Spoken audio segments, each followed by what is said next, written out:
venez voir de plus près. Est-ce que je dois encore vous la présenter? Voici l'ortie dioïque ou grande ortie. Alors ici, elle est encore toute petite parce qu'elle vient de sortir, mais elles vont devenir relativement grandes. Alors, est-ce que vous savez que l'ortie, il y a des plants mâles et il y a des plants femelles? Alors, on va reconnaître les plants mâles parce qu'ils ont des grappes de fleurs qui auront une couleur rougeâtre. L'ortie est couverte, la tige et les feuilles sont couvertes de petits poils urticants. Alors, à la base de ces poils, il y a un liquide et ce liquide est injecté quand on touche l'ortie.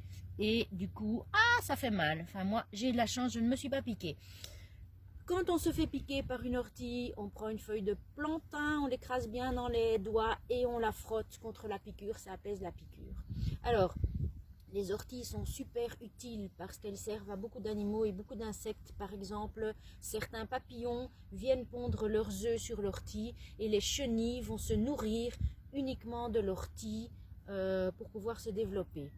Autre chose, l'ortie s'utilise en cuisine.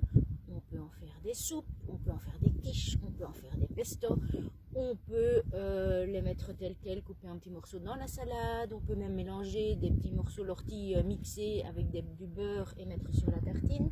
Ce qui est important à savoir quand on l'utilise en cuisine, c'est qu'il faut utiliser des jeunes orties, parce que quand l'ortie est plus vieille, quand on est plus tard dans la saison, eh bien les feuilles ont un goût de poisson et c'est pas très agréable. Alors si vous êtes en été, que vous avez envie de cueillir des orties, prenez vraiment les feuilles qui se trouvent au-dessus, qui sont les feuilles les plus jeunes.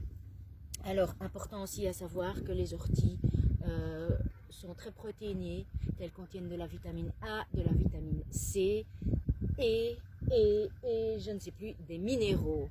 Voilà. À bientôt.